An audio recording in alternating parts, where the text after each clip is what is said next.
Welcome to RK TV reviews. और भाई कैसे हो? वैसे आई होप कि सब बढ़िया ही होंगे। तो ब्रह्मास्त्र मूवी का मेन विलन है देव, ऐसा मूवी में हमें दिखाया गया है और सबसे ज्यादा पावरफुल भी इस फिल्म में वही है। लेकिन अगर मैं आपसे कहूं कि इस फिल्म में एक और ऐसा भी शख्स है जो कि देव से भी ज्यादा पावरफुल है, तो आपको ये सुनकर कैसा लगेगा? झटका लगेगा ना। और मैं शिवा की बात तो बिल्कुल भी नहीं कर रहा हूँ गाइस, हम बात कर रहे हैं इस फिल्म के सबसे पावरफुल कैरेक्टर शिवा की माँ अमृता की, जो कि देव से भी ज्यादा पावरफुल है। अब आप कहोगे कि ऐसा कैसे हो सकता है या ये कैसे पॉसिबल है? तो मेरे भाई मैं किस लिए हूँ? ऑफकोर्स आपको बताने के लिए।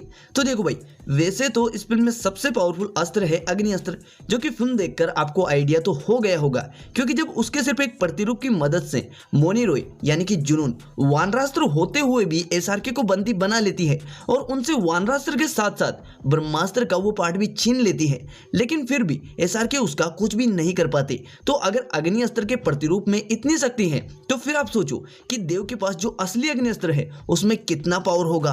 और इतना ही नहीं, शिवा जो कि खुद एक अग्नि अस्त्र है, दूसरों की तरह अस्त्र का यूजर नहीं, वो खुद भी जुनून के पास वाले अग्नि अस्त्र के प्रतिरूप के सामने कुछ भी नहीं कर पाता था। और तो और जब उसने वो प्रतिरूप अपने गले में पहना तो देव की पावर्स उस पर भी हावी होने लगी थी। ये सब मूवी में हम देख चुके हैं। लेकिन जैसा कि मैंने कहा कि अमृता देव से भी ज्यादा पावरफुल है, और वो इसलिए है क्योंकि देव के पास कवच अस्त्र, ज्ञान अस्त्र, अग्नि अस्त्र और यहां तक कि जल अस्त्र का भी पावर था। लेकिन फिर भी अमृता ने उसे ब्रह्मास्त्र पाने से रोका और उसे एक पत्थर के शरीर के रूप में कैद भी कर दिया। साथ ही अमृता ने ब्रह्मास्त्र को भी 3 टुकड़ों में तोड़ दिया।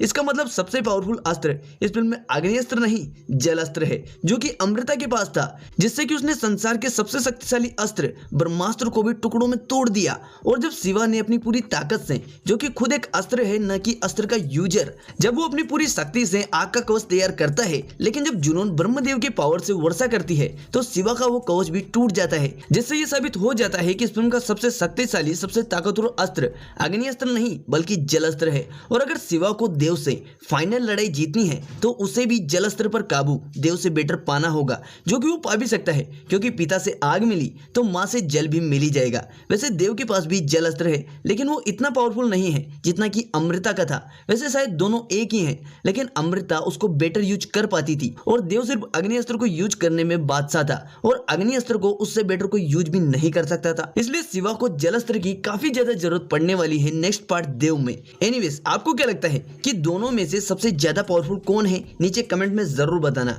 और साथ ही अपने सुझाव और ओपिनियन भाई हमें आप कमेंट के थ्रू बता सकते हैं। चलिए, जय हिंद, राधे राधे।